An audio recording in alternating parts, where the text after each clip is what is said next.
Avancez parce qu'on ne sait même pas s'il y a assez de place. Avancez comme il faut, sinon on va être tous coincés. Donc avancez tout.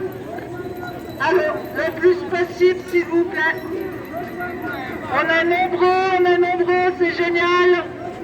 La fonction publique ne se laissera pas faire par des mesures d'austérité sur le dos du personnel, alors que les oppositions RFFA nous ont vidé les caisses en partie de l'État, ce qu'on avait bien prévu. Avancez s'il vous plaît, vous êtes nombreux, avancez. Toutes les personnes qui arrivent, avancez le plus possible.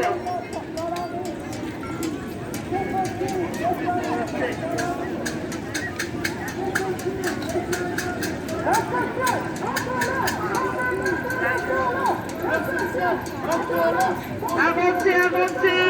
Ceux qui arrivent sur la place, avancez s'il vous plaît, vous êtes encore nombreux derrière. C'est superbe, on a une belle manif, avancez seulement.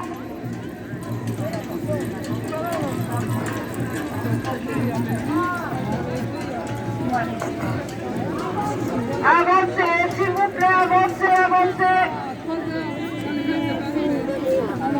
Avancez, malheureusement, pour un moyen de résistance, gardez bien vos masques, surtout. Gardez bien vos masques et avancez le plus possible dès que vous arrivez. Ne vous arrêtez pas sur l'entrée de la place, mais avancez, s'il vous plaît.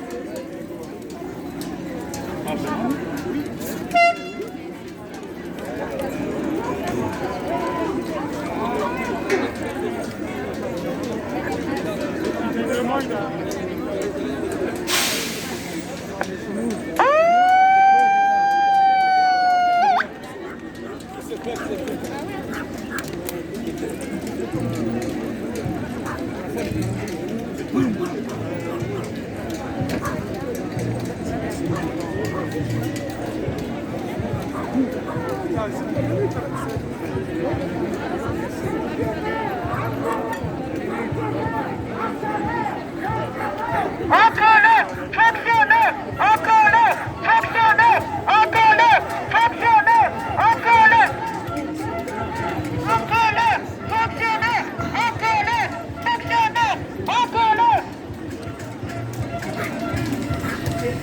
S'il vous plaît, tous ceux qui peuvent avancer le plus possible. Vous êtes encore nombreux à arriver. Surtout, ne restez pas au début de la place. Que tout le monde puisse venir participer à l'AG. On est nombreux et nombreuses.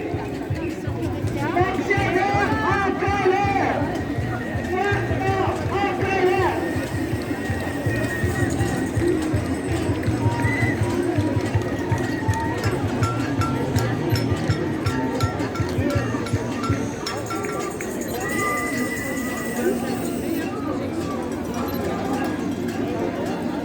Avancez, s'il vous plaît. Avancez, la place est grande. La place est grande. Avancez.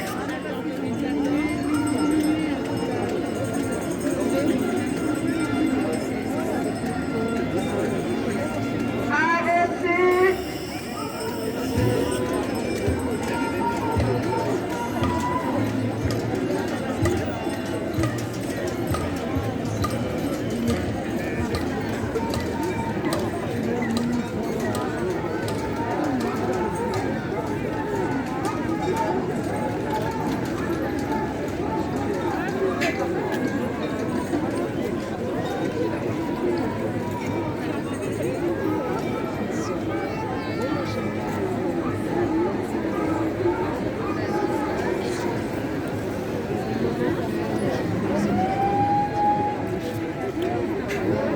Avancez, s'il vous plaît. La place est grande. Avancez.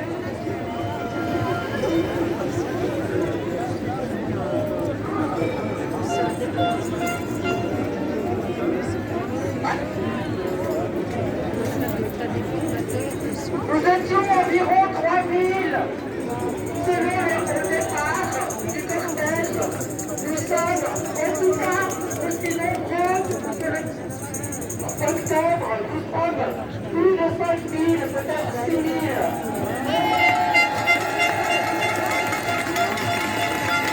Nous sommes aussi nombreux que éliminer les difficultés, avancer pour qu'il y ait de la place, mais certains se prennent pas rester.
un petit moment, nous allons reprendre des prises de parole.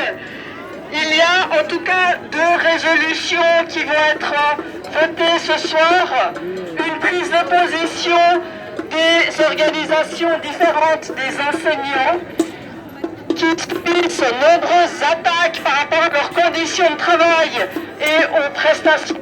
Ils vont incessamment sous peu prendre la parole. Puis, nous allons donner la parole également à quelques représentants qui vont nous demander de la population, dont le mouvement populaire des familles.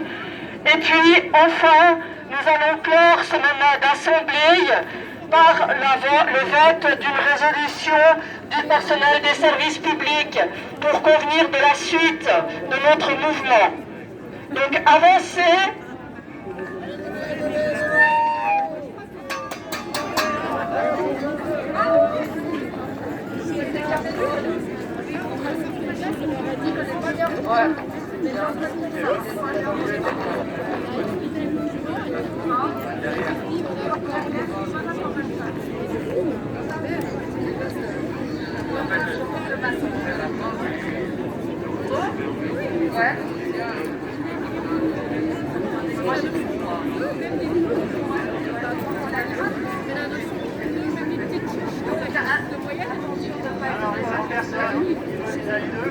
Avancez, s'il vous plaît.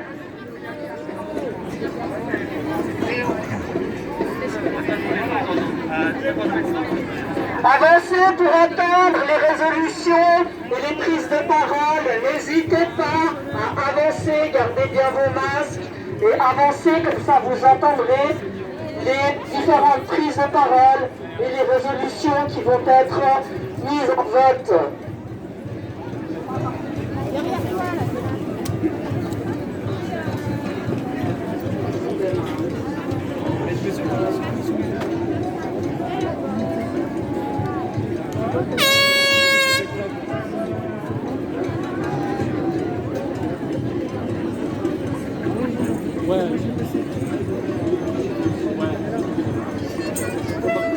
Avancez encore, il y a de la place. C'est important que tout le monde puisse tenir sur la place. Nous sommes autant de monde que le 15 octobre, malgré les difficultés sanitaires, malgré de nombreux collègues absents pour les connaître. S'il vous plaît, il y a de la place pour tout le monde. Nous sommes entre 5 et 6 000 personnes.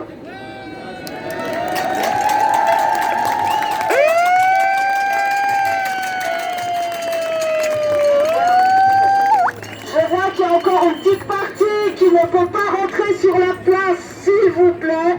Les personnes qui sont ici devant moi, avancez parce qu'on ne va pas les laisser bloquer la rue. Voilà, merci beaucoup. Il reste plus grand monde, mais on y est presque là. Presque tout le monde a pu rentrer sur la place. Je vois le bout de la manif, alors c'est bon, avancez. Si tout le monde arrive à être sur la place, c'est génial. Surtout qu'on va lire une résolution, donc vous savez qu'on ne peut plus faire des assemblées générales, donc il faut au moins que les assemblées générales sur les places puissent se faire dans une pseudo-bonne condition. Mais vraiment, c'est des conditions très minimalistes. Avancez encore, assemblée du personnel, je ne sais pas ce que j'ai dit, excusez-moi. Je vois qu'il y a encore une partie qui est bloquée à l'extérieur, je ne sais pas s'il y a moyen de moyenner. La partie qui est tout au fond, je ne sais pas si elle m'entend, mais ceux qui sont devant, avancez encore un peu, s'il vous plaît. Yalala,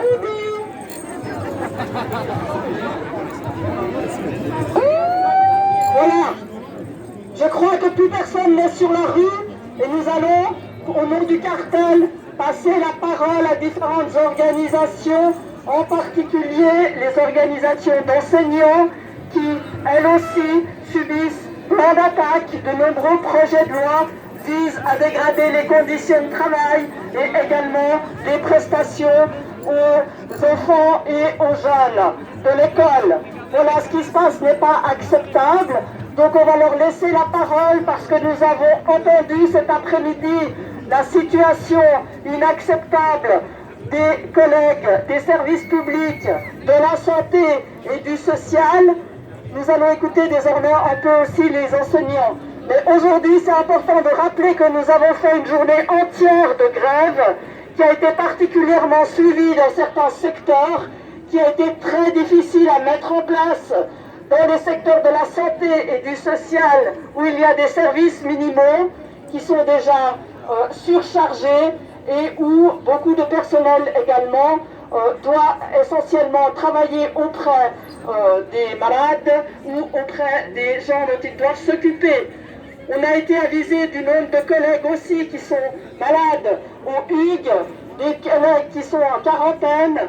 Donc voilà, merci à toutes celles et ceux qui sont là, à celles et ceux qui sont en pensée avec nous, aux nombreux collègues qui ne sont pas là mais qui se sont aussi déclarés en grève.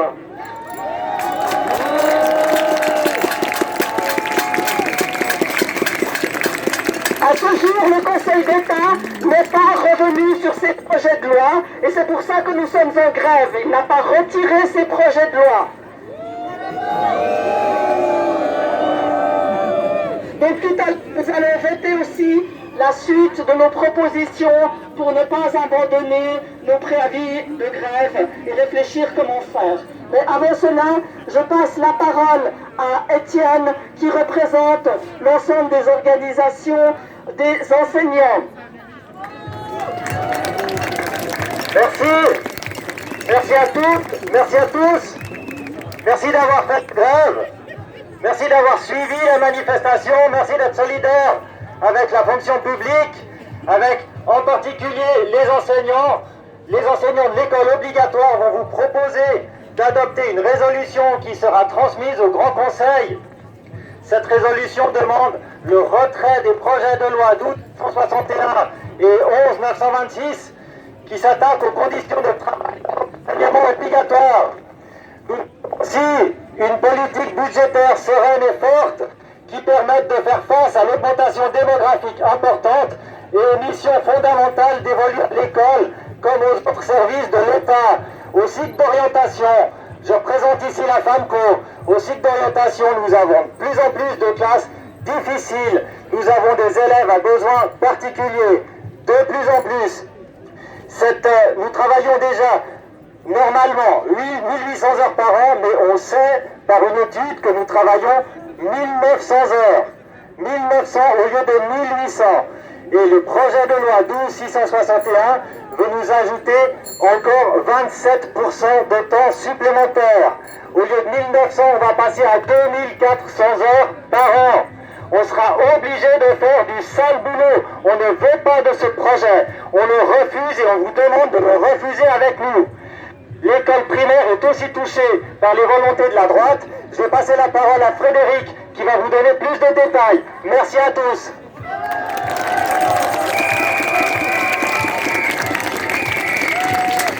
Merci Etienne. Ça fait des dizaines d'années que le PLR et ses alliés tentent de rabaisser la formation des enseignants primaires à Genève. Il y a eu en 2014 une motion qui allait dans ce sens, qui a été combattue par une pétition signée par plus de 2000 étudiantes et étudiants en sciences de l'éducation. Et il y a le projet de loi 11-926 qui est débattu actuellement au Grand Conseil et qui prévoit la suppression d'une année entière de formation des futurs enseignants. Derrière ce projet, on retrouve évidemment une vision paternaliste et simpliste du métier d'enseignant qui ignore la réalité et la complexité de notre métier et toujours la même volonté de couper dans le service public et dans les prestations à la population. On a pu prouver avec le DIP, avec l'université et la SPG que cette suppression d'une année d'études coûterait plus cher qu'actuellement. Et donc c'est même pas une volonté d'économie qui motive le PLR, c'est simplement la volonté de baisser la qualité de la formation des enseignants. Et on sait qu'il y a un lien fort entre la formation des enseignants primaires et la qualité des apprentissages. Leur seul argument, c'est que d'autres cantons en Suisse font cette formation, soi-disant la même formation en 3 ans, ce qui est faux. La plupart des pays de l'OCDE proposent une formation de niveau master universitaire en 5 ans, et la plupart des cantons sont en train de travailler vers une formation en 5 ans parce qu'ils n'arrivent pas à former correctement les enseignants primaires.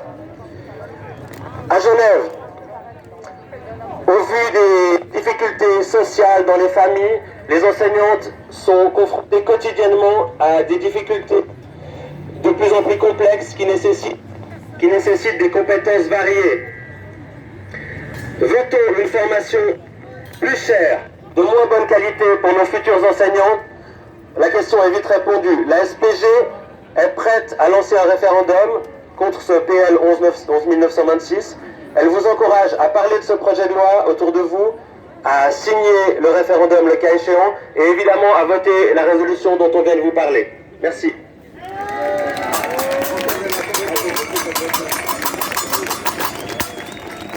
Le cartel intersyndical, qui est la fêtière de tous les syndicats des enseignants ou presque, vous demande de pouvoir appuyer toutes les actions que les enseignants vont faire, les référendums qui ont été préavisés désormais, et être prêts et solidaires avec les attaques directes qui sont faites contre les prestations dans l'enseignement et par rapport et contre les conditions de travail. Donc on vous demande de lever la main si vous êtes d'accord de vous montrer solidaire avec la résolution des enseignants. Est-ce qu'il y a des gens qui seraient contre?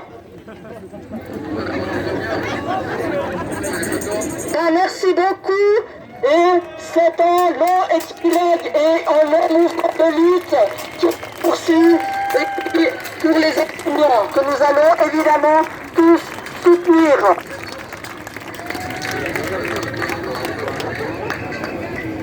Cette résolution qu'on vous a pas lue en entier, elle va être déposée maintenant ce soir tout de suite auprès des députés. Voilà, cette résolution va être déposée maintenant aux députés du Grand Conseil. Merci de l'avoir soutenue. Le mouvement également en message de soutien que je vais brièvement vous résumer. Le mouvement populaire des familles apporte son plein soutien aux actions menées par les employés de la fonction publique et les organisations syndicales. En ce qui concerne des salaires, nous attirons l'attention que les fonctionnaires ont aussi des familles et que cette mesure péjore la vie de celles-ci. En effet, cette a entraîné des diminutions de revenus de 20 à 300 francs pour la grande partie des employés et leurs familles, ce qui représente une perte de pouvoir d'achat souvent insupportable aussi pour des familles. Les fonctionnaires sont pas tous des privilégiés, comme on a tendance à le faire croire.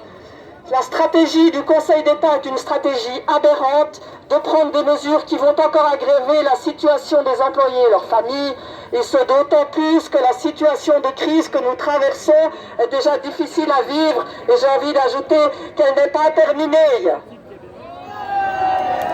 Merci au MPF pour ce message de soutien.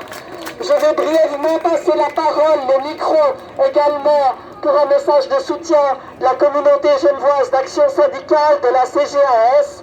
Et ensuite, nous discuterons, nous voterons et nous compléterons, s'il le faut, la résolution du cartel qui va se déterminer pour la suite de notre lutte.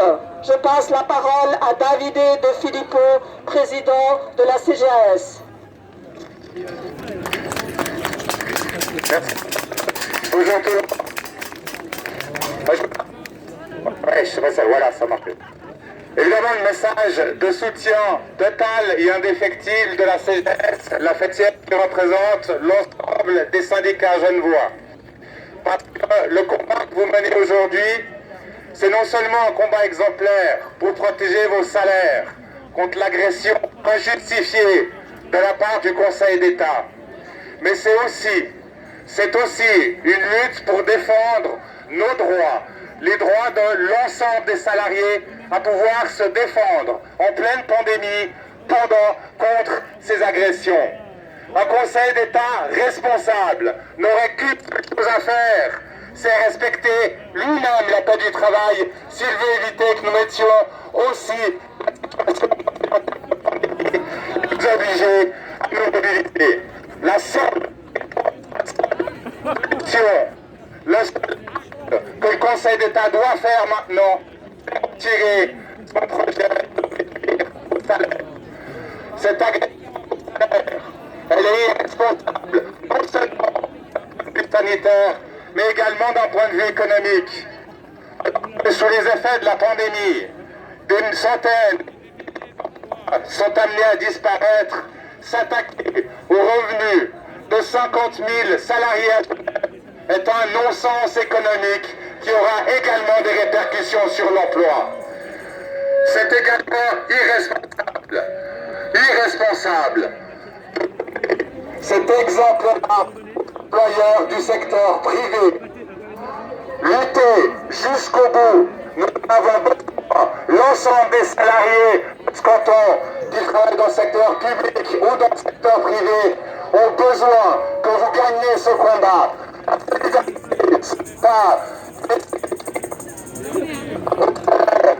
La solidarité, c'est avec vous. Merci David, merci beaucoup. Nous arrivons maintenant au moment où il faut penser à notre résolution, la résolution du personnel.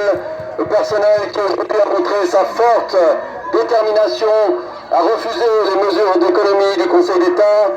Nous avons donc à présent une assemblée du personnel sur cette place des Nations et une résolution de l'assemblée du personnel du jeudi 20 octobre 2020.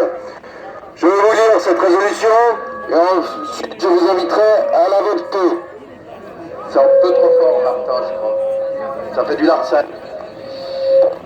Considérant la résolution du 6 octobre, votée à l'unanimité par une assemblée du personnel déterminée, considérant la résolution du 15 octobre, votée à l'unanimité par une assemblée du personnel évaluée par la police à 6 000 personnes, et nous sommes aussi 6 000 aujourd'hui, le refus réitéré du Conseil d'État de renoncer au projet de loi 12-780, blocage de l'année 2021, et 12-781, la réduction linéaire de tous les salaires de 1% pour la fonction publique et les secteurs subventionnés, considérant que si un effort de solidarité est à fournir, il doit être assumé par celles et ceux qui vont bénéficier des élargissements de l'État, en particulier la réduction fiscale RFFA, l'impôt sur la fortune, etc., qu'il est inconcevable que le personnel de l'État resté au front durant la période aiguë de la pandémie soit sollicité à nouveau de manière importante face à la recrudescence de celle-ci afin d'assurer les prestations indispensables à la petite population, santé, sociale, police, enseignement, etc., voire sa rémunération baissée, que Genève est le seul canton à demander dans ce contexte sanitaire particulier une baisse des salaires à sa fonction publique, alors qu'ailleurs des primes Covid sont octroyées. Voilà pour les considérants auxquels on pourrait ajouter les velléités du Conseil d'État de saboter encore notre caisse de pension en modifiant la répartition cotisation employé-employeur. C'est un projet pour le futur. On n'a pas tout mis dans les considérants là. Ils sont suffisants pour justifier notre mobilisation et notre indignation par rapport à notre employeur. Considérant donc tout ça, l'Assemblée du personnel de l'État et du secteur subventionné réunis sur la place des Nations décide de poursuivre le mouvement de grève tant que les projets de loi 12-788 et 12-781 ne seront pas retirés et donne mandat à l'Assemblée des délégués du cartel du 3 novembre 2020 de décider des futures actions de lutte à mener dans le respect du cadre imposé par la crise sanitaire. Voilà les deux points de la résolution importants, c'est de poursuivre le mouvement de grève et de donner mandat à l'Assemblée des délégués qui va se réunir tout soudain le 3 novembre pour décider concrètement quand on fait à nouveau grève, quelles actions, quelles mesures de lutte on mène ensemble. Voilà, cette articulation entre l'Assemblée du personnel et l'Assemblée des délégués est nécessaire. Et maintenant, je vais vous inviter à voter cette résolution celles et ceux qui sont en faveur de cette résolution et de la poursuite du mouvement de grève, veulent bien lever la main.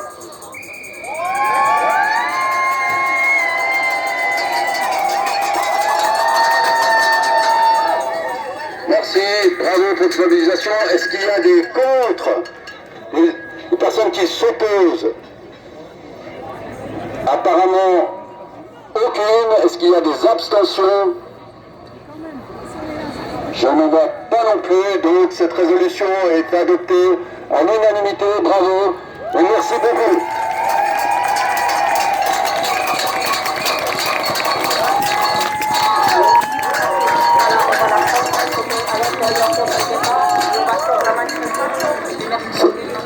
Cette résolution va donc être transmise à notre employeur, le Conseil d'État, qui est plus ou moins réuni tout ce qu'il en reste, pas très loin au CICG là, mais on va le faire. Et puis on vous remercie aussi, avant de clore cette manifestation, on a quand même envie, si possible, de laisser la place en bel état et puis de ramener tout le matériel. Le cartel est souvent à la recherche de ces banderoles, donc veillez à ce que tout le matériel ne soit pas abandonné. Voilà. Merci beaucoup, c'était une très belle mobilisation, il y en aura d'autres. Cette manifestation est maintenant officiellement levée. Bravo et merci à toutes et à tous.